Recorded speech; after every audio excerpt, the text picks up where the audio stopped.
Okay, so just to recap, up to this point, a wind and water hypothesis just doesn't make sense for the formation of the Carolina Bays. And this is based on the most basic scientific principles. If we're going through the scientific method, we form a hypothesis, it has to be testable. And so far, that hasn't been done with this current Aeolian and lacustrine hypothesis. And it completely ignores all of the variables that we would see in a natural environment. So again, in my mind, there's no way wind and water can create such precise shapes all across the United States, really, all across the United States. So is there a better possible explanation for the Carolina Bays that does meet some of those basic scientific principles? Things that we can test, and things that account for the variables that we see in the environment. I think so. I think so. And as we've been covering so far, it does look plausible that there could have been an impact into an ice sheet over North America at some point in the past. And it was the secondary effect of this initial impact that created the Carolina Bays. They have those elliptical shapes. They have the raised rims. They have that orientation that literally points to the Great Lakes like a bunch of tattling third graders. These are very telling clues that point right at the cause of the formation of the Carolina Bays. So if we can accept that the Carolina Bays could very well be secondary impacts from an initial impact into an ice sheet, then the real question is, when did this happen?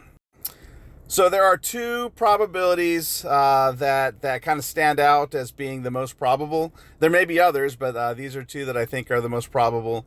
One being the Younger Dryas boundary, and that's represented by Mr. Antonio Zamora. He thinks that this was an impact into an ice sheet that blasted chunks of ice into the atmosphere and suborbit, and they came crashing back down, creating the Carolina Bays 12,900 years ago at the onset of the Younger Dryas. The second being a mid-Pleistocene event that occurred around 785 or 86,000 years ago. And that's represented by Mr. Michael Davies and Tim Harris. And their hypothesis is a little bit different. They think that the impact created a cavitated ejecta blanket of sand and water and all of that just kind of rushed across the country. And that's what created the Carolina Bays, kind of like bubbles popping to create the Carolina Bays. So again, that's two completely different hypotheses. And I did go through their different hypotheses in the last couple videos. And so we're going to look at this a little bit more detail, specifically about the time frame, because I think that there's a few clues out there that might help us with whether or not this is a Younger Dryas event or if this is a mid-Pleistocene event. And we will be getting into that next time. So you guys stick around. Matter of fact, let me go and pop up a one last image and kind of introduce where we're going with this, and then we'll wrap it up. Because we're going to be focusing on where we don't find Carolina Bays for a change. I spent a lot of time looking at Carolina Bays and where we do find them.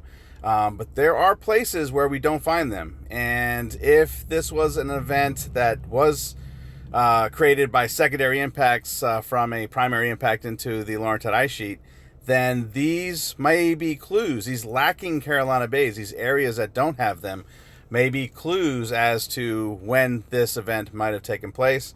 And that's what we'll be getting into next. We'll be focusing on some mid-Pleistocene shorelines or some Paleo-Atlantic shorelines, and seeing if we can kind of narrow down when this event might have happened. And the conclusions might be kind of surprising. So we'll see where we go and where we can take it from there. All right, guys, we'll catch you next time, and we'll be looking at the Paleo-Atlantic shorelines and the Carolina Bays. Bye.